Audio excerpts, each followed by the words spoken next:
I'll actually try this one instead of that one.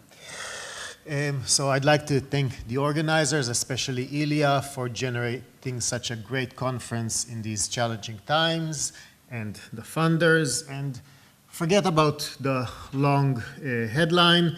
Let's start with something really simple. So I was analyzing some methylation data, linking methylation profiles in about 500,000 sites with kidney filtration rates. And I sorted the data based on the correlation, and this was the top hit. Nothing unexpected. You have a specific site. It has a nice correlation with a filtration rate in the kidney. But then we found something unexpected.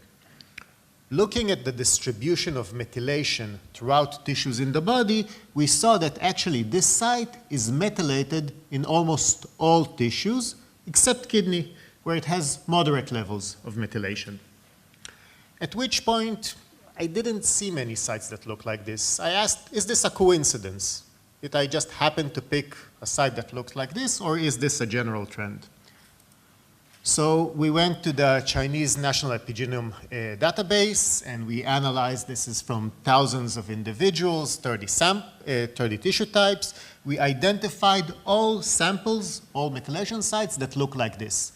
And we found 253 sites that look like this, lower methylation in kidney and higher in all other tissues, and 36 sites that look the exact opposite, high in kidney and low everywhere else. And it turns out of these sites, 72% showed high correlation to kidney damage, to fibrosis in kidney. And this was highly statistically significant, p-value 10 to the minus of 300. Okay, so we term these tissue-unique, kidney-unique sites because they have one pattern in kidney and a different pattern in every other tissue. And we asked, well, what happens to these sites when the kidney is damaged, when we have kidney disease? And without a single exception, all of the sites that were low went higher, and all the sites that were high went lower. So they regressed to the mean. They regressed to the mean in the rest of the body, not to some arbitrary line of 0.5. If you take here the extremes, so methylation sites that were at 0.7, so fairly high methylation value, but still lower than the average in the rest of the body, still went up. And vice versa. Let me change this thing to a laser. Sites that were fairly low, so 0.35, if that was still higher than the rest of the body, they went lower. Not only that, the more unique the site was, so the further it was from the pan-tissue average, the stronger this trend was, as you can see here in the correlation. Well, is there any diagnostic value in these things? So if you just take the data from these sites and throw it in a PCA plot, here are your patients. These are the sick people. They automatically pop up. You don't need anything else. Just take this data. You don't know anything about kidney disease, about kidneys. Just throw the data on the plot and you get your sick individuals. We interpret this phenomena as information loss. Why? You have this pattern that is very unique to the kidney, and upon kidney disease, it becomes more similar to the rest of the body. This unique information gets diluted. Not all the way. It doesn't become like the rest of the tissues. It just takes a few steps in that direction. Okay, so does it have any biological significance? So we looked at DNA areas.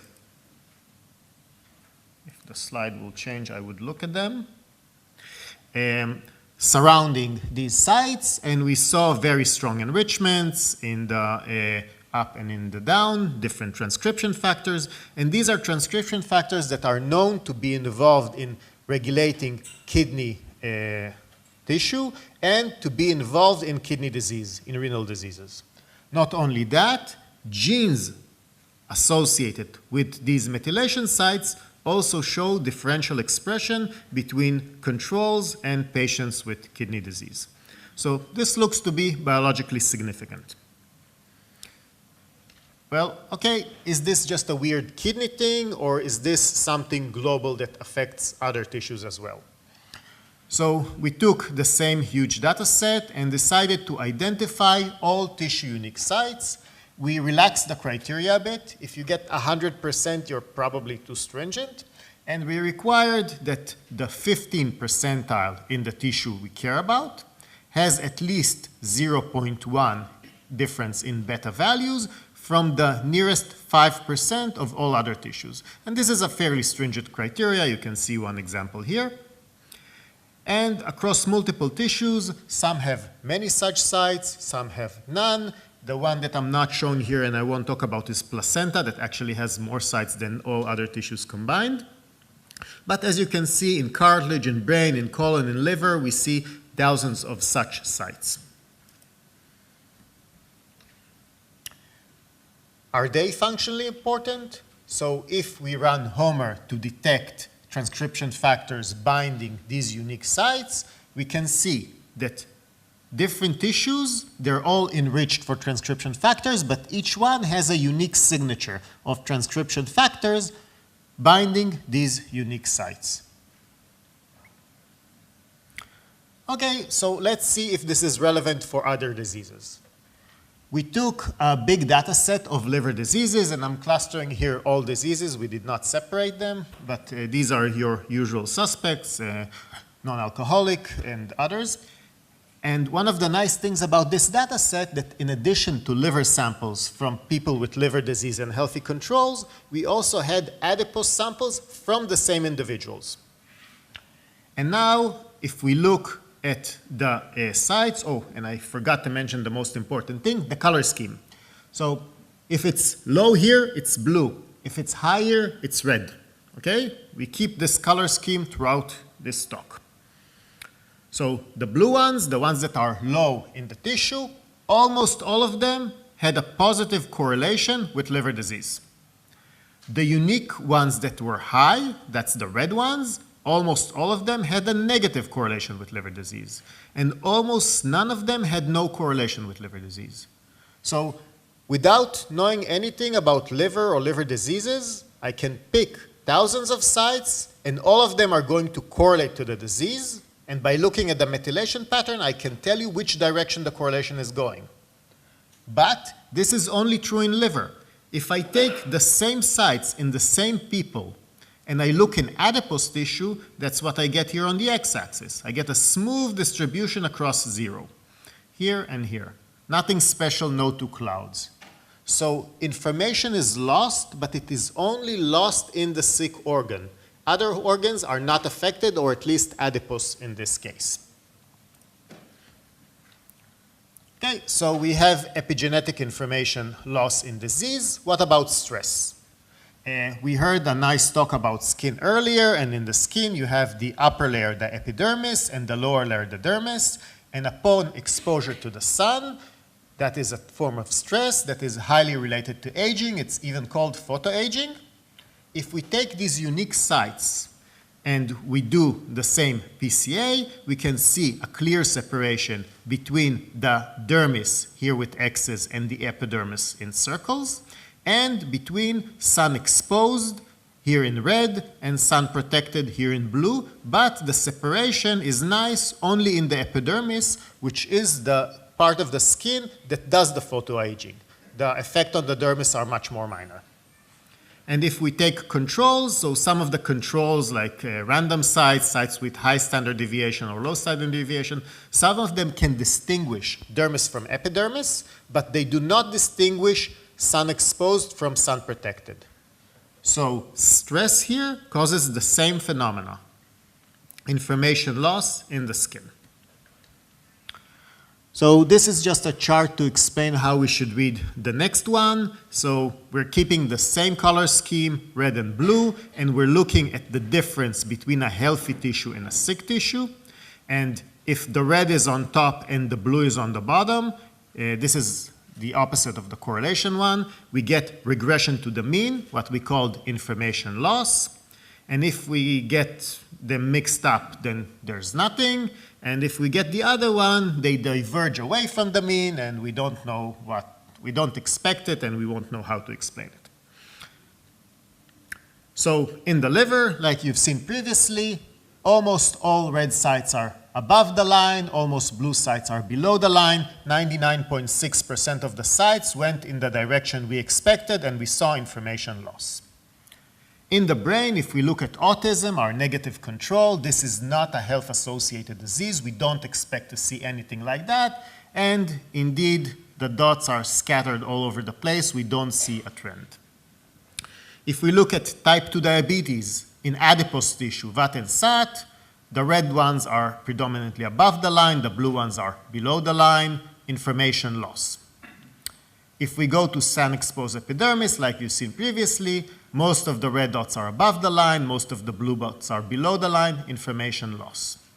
But if we go to the dermis and we go to the pancreas, we see the exact opposite. We see divergence away from the mean.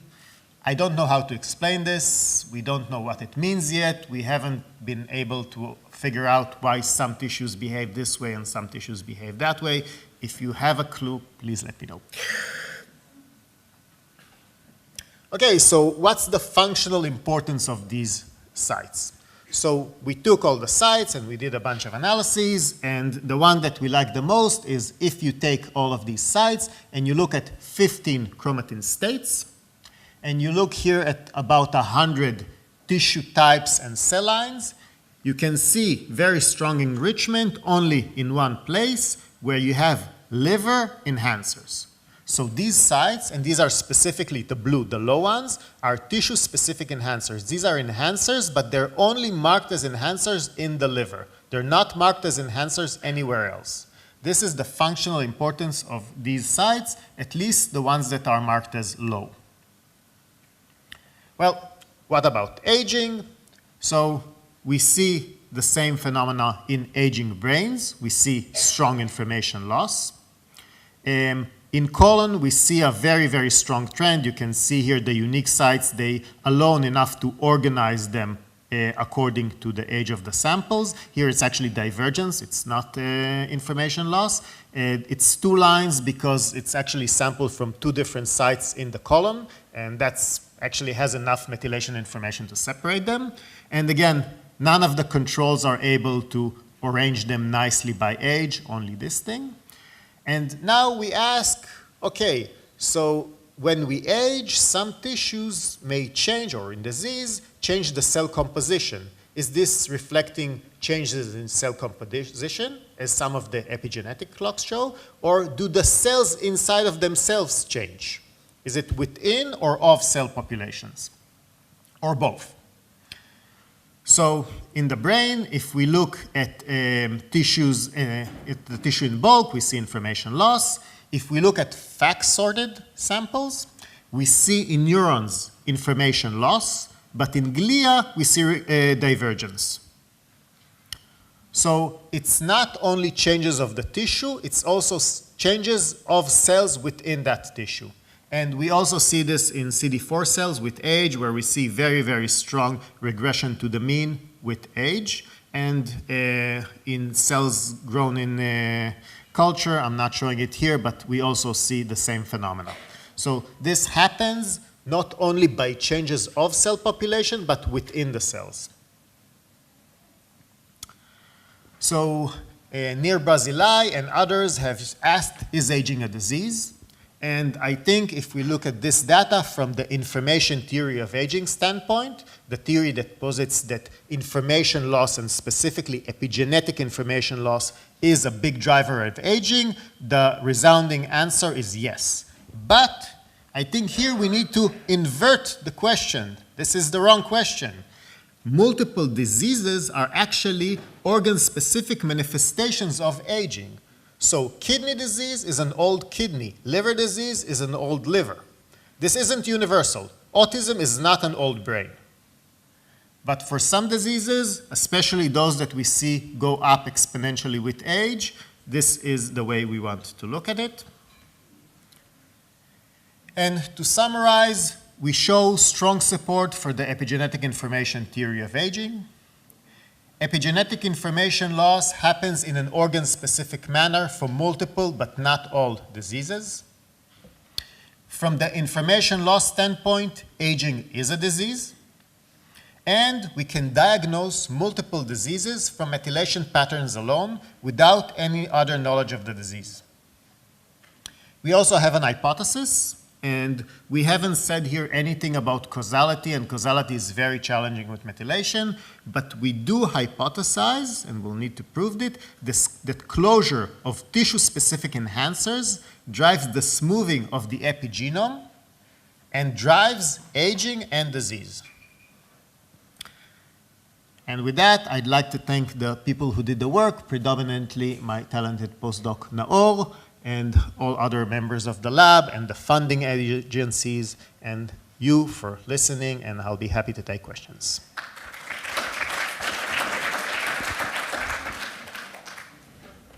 מהו האיבר שמזדקן הכי מהר? That's a difficult question.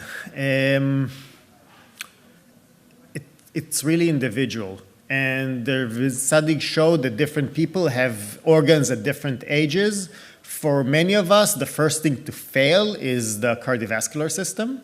So that could be one answer, but I would be hard-pressed to find an organ and say this is the one that ages first. Some people, their mind is gone by 60, others are sharp at 100, as some people here study them. אז אם אנחנו רוצים לעשות בדיקת גיל, אנחנו נצטרך לעשות את זה איבר-איבר? So this approach right now, it's not applicable to the clinic as is. No one's going to take brain samples to say what the age of the brain is. We have some preliminary data that some of it is reflected in specific cells of the blood, and maybe from blood samples we'll be able to learn which organs age at which individual. There's also works doing this with proteomics, where you look at specific proteins in the blood and say something about the age of the organ, but it's still at its infancy. Yes, please. So there was a huge experiment done with brain that checked the specific epigenetic markers for each cell type in an organ, with the concept to say that they could then identify from cell-free DNA in the blood from which organ it comes. But what you say is that these specific sites change with age. So the atlas that they have done should be corrected with the age of the patient. So, can you repeat the question only? Yeah, I'll repeat the question. The question was that there were atlases generated, correctly if I'm wrong, about epigenetic marks of different tissue and cell types, and then trying to analyze from cell-free DNA in the blood and working back. And yes, we know the epigenome changes with age, and this is a delicate point because these methods, a lot of times there isn't that much methylation data per organ or per cell type, and people try to do sort of deduction studies, and all the reviewers, they always ask, well, why don't you do the convolution? And you do the convolution on samples, forget my samples, you just take public data sets and you do the convolution analysis, and sometimes it works great, and sometimes it tells you about cells you know are not present in those samples, or cells that are present and shouldn't be there. You do analysis of brain samples and it tells you, well, these samples don't have neurons. I don't know of brains without neurons. Maybe they sampled politicians, I don't know. So yeah, you always need to be very careful in the way you analyze these things. Yes, please, at the top. Different patterns of different diseases? Different methylation loss patterns in different diseases within the liver? So within the liver, I don't think we had enough samples to distinguish. For us, it looked like it was all trending in the same direction, but I don't think we had the statistical power to say if the difference were subtle, we probably wouldn't have seen it. I'm asking specifically the difference between a disease and like an aging. So there's no clear definition. So in these experiments, they were all well constructed, so there wasn't that much of an age gap. So the controls were clustered tightly enough and the disease. So I know that we see very similar patterns in mouse aging liver, for example, I can tell you that. But going and comparing in the same organ aging and disease, we don't have that yet. That would be a good experiment to have.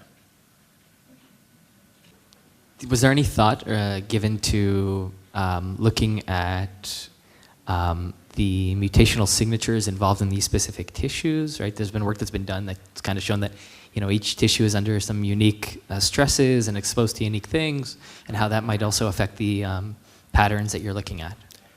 We haven't looked at that specifically, but if I had to guess, I would say there would be an overlap because a lot of the mutational burden is on open chromatin, and at least the low ones, they're open and they're only open in that tissue many times. So there's probably just because of that going to be a statistical overlap.